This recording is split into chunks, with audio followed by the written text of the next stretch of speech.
Hello everyone, I Mayank, your Hindi teacher. Today I am going to start a chapter from Ruchita's book, first chapter Pad. Please subscribe my channel as I will do whole Hindi and English books complete for the session 2020 and 21 and send and give some important questions which will come definitely in board exams. Let's first see who was Surdas. This chapter was written by completely Surdas. Okay, first we will see who was Surdas. Surdas Surdas के पहले हम लोग जीवन परिचय पढ़ते हैं. Okay बच्चों, ठीक.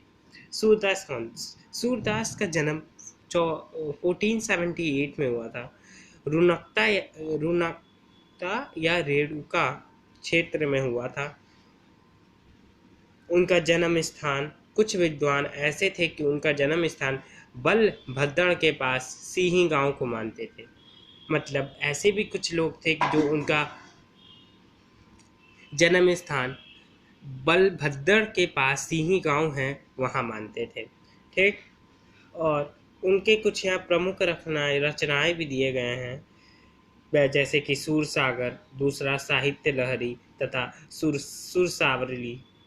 और हाँ, और सन 1583 में गोवर्धन के पास पारसौली नामक ग्राम में उनका देहांत हो गया था. ये आप दो बात बस याद रखिएगा.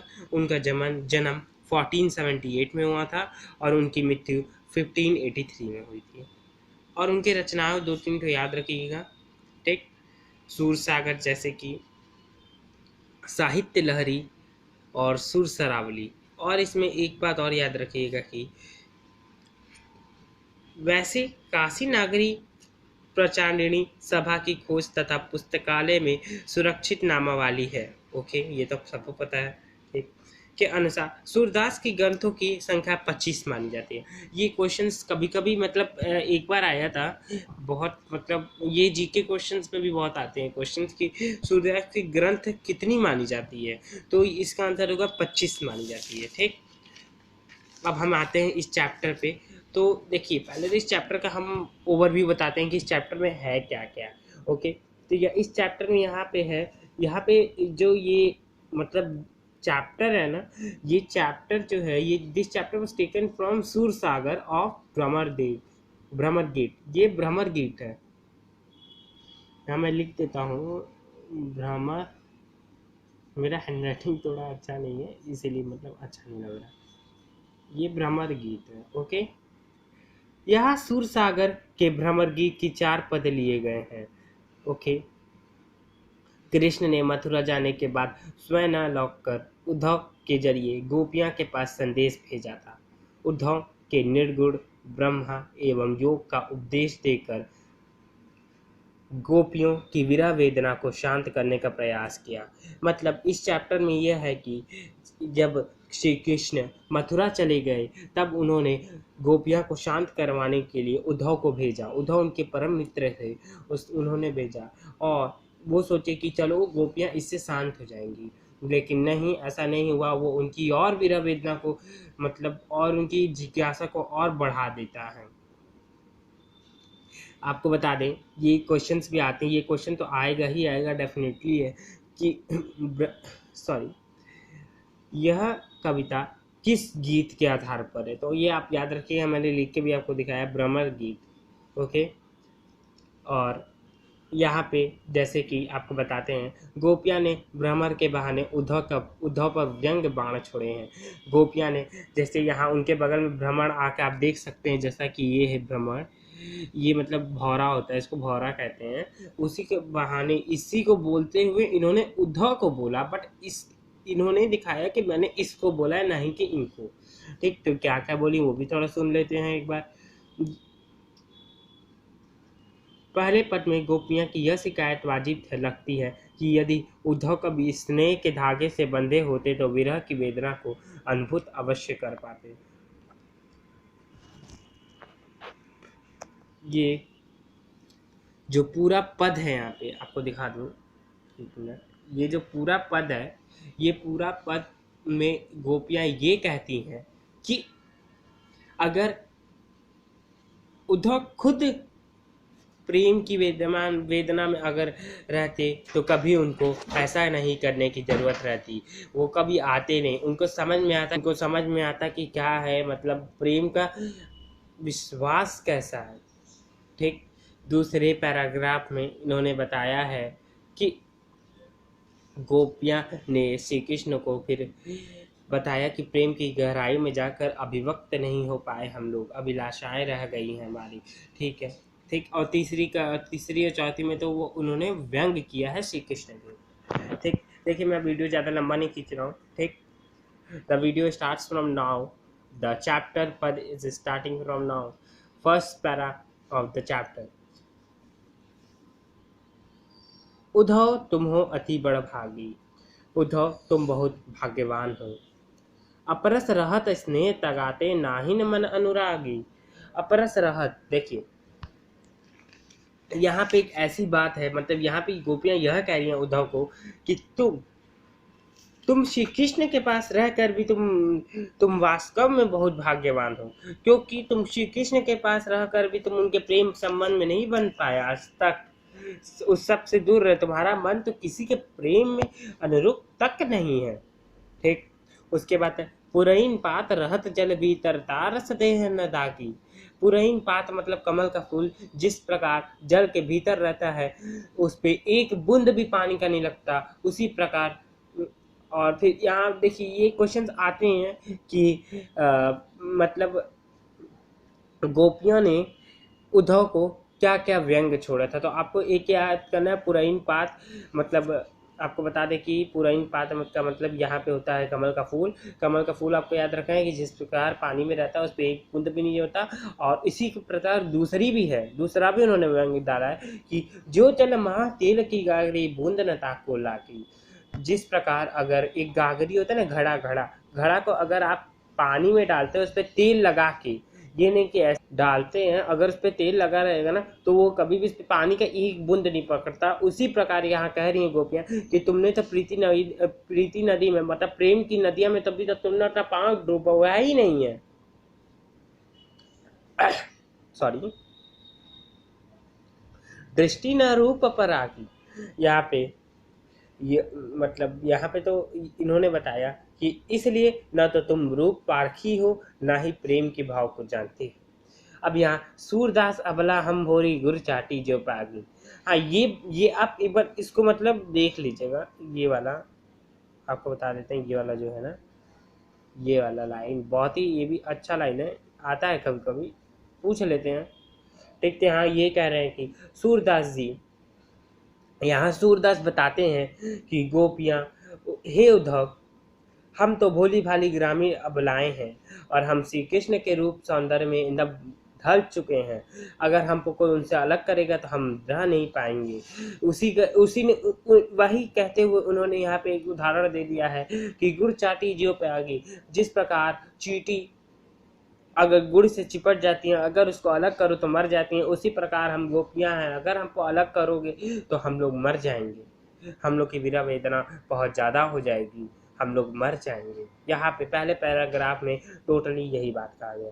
अब यहाँ पे कुछ हम लोग देख लेते हैं कि इस पूरे पद में उपमा अलंकार और दृष्टांत अलंकार हुआ है। ठीक, दूसरा यहाँ पे है, आप हमको प्लीज़ ये बताइएगा कमेंट करके कि चाटी जो पागी कौन सा अलंकार है। ठीक, जरूर आप हमको बताइएगा। ओके, अब आते हैं हम लोग दूसरे पैरा के। मन की मन ही माझ रही, कहिए जाय कौन पे उधो नाही परत कहीं। मन की मन ही माझ रही, मन की मन ही माझ रही, हे उद्धव, कृष्ण से मिलने की अभिलाषा हमारे मन में ही रह गई है। यहाँ गोपियाँ कहती हैं कि हे उद्धव, तुम्हारे हमको कृष्ण से मिलने की आशा जो हमारे मन में थी वो हमारे मन में ही रह गई है।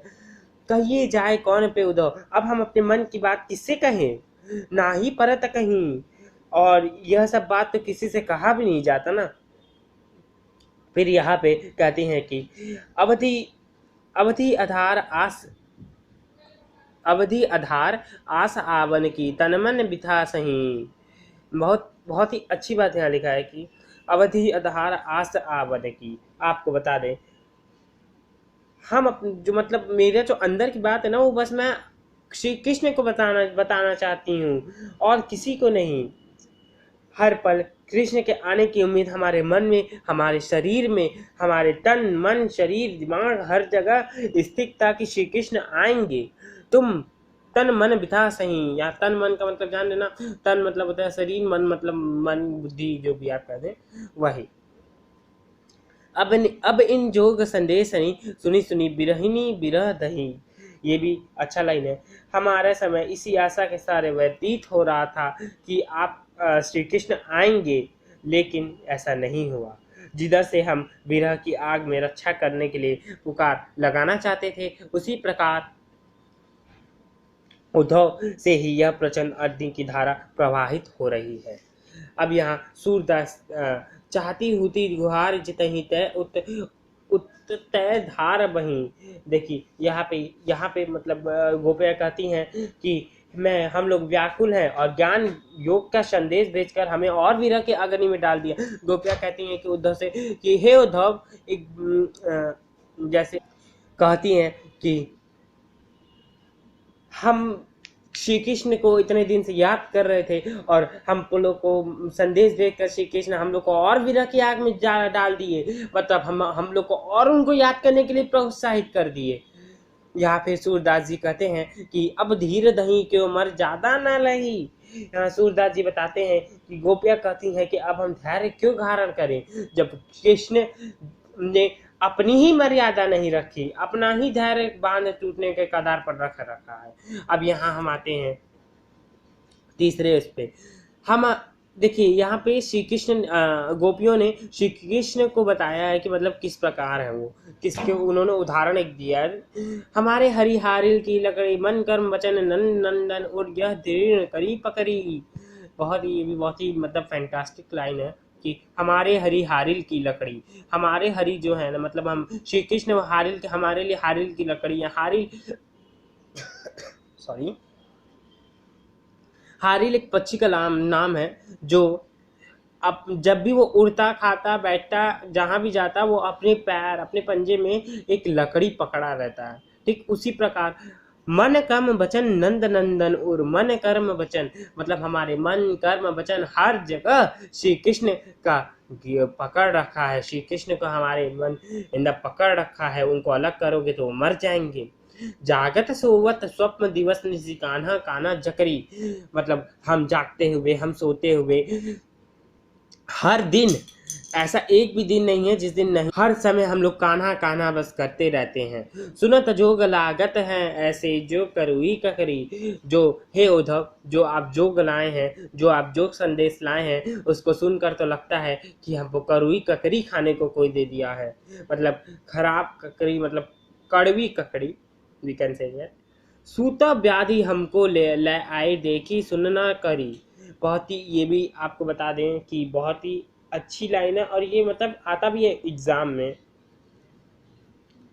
यहाँ पे यह कह रहे हैं कि अर्थात तुम्हारी मतलब सूत व्याधि का यहाँ मतलब आपको बता दें, तुम तो हमारे लिए ऐसा रोग ले आए जिसको ना कभी हमने देखा है, ना ही कभी हमने सुना है इसको, ना ही कभी मतलब सपने में सोच भी सकते हैं। यह तो सूर तिन्हीं लय सौंपो जिनके मन चक्री। यह तो बात बस उन्हीं के मन में। यहाँ सूरदास जी मतलब सॉरी यहाँ सूरदास जी कहते हैं कि उद्धव निर्गुण ज्ञान का रोग उन्हीं के लिए जिसका मन चक्री के समान है, मतलब बहुत तेज है। मतलब ये जो तुम ज्ञान लाए हैं ना उद्धव, आप ये ज्ञान श्री कृष्ण को दीजिए जिनका मन बहुत तेज है। उन्होंने डायरेक्ट श्री कृष्ण का नाम न लेके कहा सीधे कि जिसका मन बहुत तेज है उनको ये ज्ञान जाके दीजिए, हमको नहीं। यहाँ पे फिर कहती हैं गोपियाँ कि हरि है राजनीति पढ़ी आए, समुझी बात कहत मधुकर के समाचार सब पाए। यहाँ कह रही हैं गोपियाँ कि श्री कृष्ण अब हम लोग को राजनीति पढ़ा रहे हैं। यहाँ मतलब गोपियाँ अपने ही मतलब सबसे दोस्तों सखियों से बात करते हुए कहती हैं कि हे सखी, आप जान रही हैं इस समय अब श्री कृष्ण अब हम लोग को खुद राजनीति पढ़ा रहे हैं। समझी बात कहत मधुकर के समाचार सब पाए। बहुत ही, ये भी बहुत ही मतलब मेन लाइन है और ये भी लाइन्स आते हैं यहाँ पे वो बता रहे हैं कि जैसे जब ये इस लाइन को जब आप पढ़ोगे ना तो आपको समझ में आएगा कि राजनीति पढ़ाते हैं, तो इसी पे आगे जोड़ा जा रहा है यहाँ पे बात कि प्रेम संबंधी बातों में भी कपट और छल से काम ले रहे हैं। भ्रमर रूपी उद्धव ने जो ज्ञान योग संबंधी बातें बताई हैं, क्या वे तुम्हारी समझ में आई हैं? क्या तुम्हारी समझ में ये बात आ रही है कि श्री कृष्ण अब हम लोग को गुरु ग्रंथ पढ़ा रहे हैं? एक अति चतुर पहले ही यहाँ पे कह रहे हैं गोपियां कि पहले से ही श्री कृष्ण अब चतुर थे, लेकिन अब तो मोटी मोटी किताबें गुरु ग्रंथ पढ़ पढ़ के और चतुर हो गए हैं। बड़ी बुद्धि जानी जो उनकी जोग संदेश पठाए। बड़ी बुद्धि जानी जो उनकी जोग संदेश पठाए। देखिए ये भी लाइन बहुत ही अच्छी लाइन है, आपको मैं लास्ट में बताता हूँ और भी कौन सा लाइन अच्छा है कौन सा नहीं, बट पहले एक बार पढ़ा लो, एक बीच में बता रहा हूँ आपको, आप चाहे तो लिख लेना। इन बातों से मतलब बड़ी बुद्धि जानी जो उनकी बुद्धि जो है बहुत बड़ी है, मतलब बहुत ही अच्छी है, बहुत ही तेज है, तो जोग संदेश पठाए, इसलिए तो वो हमारे लिए जोग संदेश भेजे। वो खुद नहीं है, वो हमारे लिए जोग संदेश भेजे हैं। उद्धव भले लोग आगे के पर फिर डोलट ढाए। उद्धव जैसे मतलब पुराने जमाने के, आपको पता है ना, पुराने जमाने के लोग जो थे उनको अगर कहीं भी भेजा जाए तो चले जाते थे कोई भी नाना नोही करके। उसी प्रकार उद्धव हैं, वो इंदा भले लोग हैं, उनको कहीं भी भेजा जाए वो डोलक डोलक चले जाते हैं। अब अपने मन फेर पाइए चलत जू होते चुराए। बहुत ही ये भी अच्छी लाइन है। यहाँ पे बता रहे हैं कि हम तो कृष्ण की इतना भर चाहते थे कि मथुरा जाते समय वे हमारा मन जिसे चुपचाप चुरा कर ले गए उसे लौटा दें। यहाँ पे मतलब गोपियाँ बता रही हैं कि हमारा मन जो श्री कृष्ण ले गए हैं मथुरा जाते समय, वो प्लीज हमको लौटा दें। तय क्या अनीति करे आप उनजे और अनीति छुड़ाए। तय क्यों, यहाँ पे देखिए बहुत ही अच्छा लाइन लिखा है, तय क्यों। अनीतिपूर्ण कार्य की आशा नहीं है, मतलब अनीतिपूर्ण मतलब अनीत मतलब ज्यादा पूर्ण, मतलब ज्यादा अच्छे काम की हमको आशा नहीं है उनसे कि वो अब हमारे लिए कर सकते हैं। जो दूसरों की परंपराओं और रीतियों को छुड़वाने में लगे हुए हैं, वे स्वयं क्यों नहीं न्यायपूर्ण आचरण कर रहे हैं। राजधर्म तो यह सुर जो प्रजा न ही सताए। यहाँ सूरदास जी यहाँ कहते हैं कि राजा का धर्म होता है प्रजा को सुख रखना, प्रजा की हर बात मानना, प्रजा को कभी दुखी मत करना, प्रजा को कभी कभी अत्याचार मत करना। और सबको पढ़ाते भी हैं, सबको कहते हैं कि ये मत करो वो मत करो। पहले मथुरा में जब वो गोपियों के पास थे तो वो हमेशा इस बात पे उखड़ते थे कि ये मत करो तुम लोग, ये गलत है वो गलत है, लेकिन आज वो खुद क्यों गलत कर रहे हैं। यहाँ गोपियां का कहना यही है कि पहले वो सबको गलत कैसे रोकते थे, लेकिन आज वो खुद क्यों गलत हो रहे हैं। ठीक, जो प्रजा न जाहि सदाए। यहाँ पे मतलब आपको बता रही है राजा का धर्म वो होता है, सूरदास जी कहते हैं कि राजा का धर्म वो होता है तो कभी प्रजा के ऊपर अत्याचार न करे और प्रजा को ना ही सताए, कभी प्रजा को सताए नहीं। और अर्थात आपको अर्थात बताता हूँ, कुब्जा का प्रेम पाने के लिए हमारे सुख को लौटने का प्रयोजन से योग ज्ञान का संदेश भेजा है। मतलब अगर श्री कृष्ण को वहाँ लग रहा है कि किसी और को प्रेम बंधन में लीप रहे हैं, इसीलिए वो हमको भूल गए हैं, इसीलिए हमारा मन टटोलने के लिए उन्होंने किसी को भेजा है इस योग संदेश लिख के। थैंक यू, आपका पाठ यहीं पे ख़त्म होता है। हाँ, आपको मैं मेन पैरा बता देता हूँ। ओके, आपको बता दूँ, अपरस रहत, ये जो है ना पैरा, ये पैरा इधर से लेके दागी तक, ठीक। प्रीति नदी में प्यार, ये भी आप याद कर लेना, ये तो आप इतना अच्छे से आता ही आता है। अब प्रीति नदी का मतलब जान लेना है, अब बोरियो का मतलब जान लेना। प्रीति नदी प्रेम की नदी और बोरियो मतलब डुबोना। पे आपको बता दें अवधि आधार आस आवन की, आपको बता चुका हूँ मैं पहले। इसको अगर नहीं समझ में आता है तो आप फिर से पीछे जाके बैक करके देख लेना, ठीक। या रुको मैं बता ही देता हूँ अवधि आधार का क्या मतलब है। यहाँ पे बताया जा रहा है, गोपियाँ बता रही हैं कि हर समय हमारे कृष्ण हमारे मन तन हर जगह थे, लेकिन अब उनको अलग करना बहुत ही मतलब अगर वो उनको कोई हमसे अलग करेगा तो हम मर जाएंगे। यहाँ पे बात हुआ है हमारे हरी हारिल की लकड़ी, या हारिल की लकड़ी की बात हुआ है। ये भी आपको मतलब ये पैरा तो आपको एकदम अच्छे से करना है। ये पैरा से भी क्वेश्चंस बहुत आते हैं, और ये पैरा, 2 पैरा तो आप एकदम अच्छे से कर लेना। ओके, एग्जाम्स में 2 पैरा से तो बहुत क्वेश्चंस आते हैं। ओके, आपका चैप्टर यहीं खत्म होता है। अगर आपको मेरा चैनल अच्छा लगे तो प्लीज़ लाइक, सब्सक्राइब, शेयर और कमेंट करके बताइए कि आपको कौन सा, कहाँ का इस पार्ट में आपको क्या अच्छा लगा। ओके, प्लीज़ मेरे चैनल को सब्सक्राइब कीजिए। Thank you and have a peaceful day.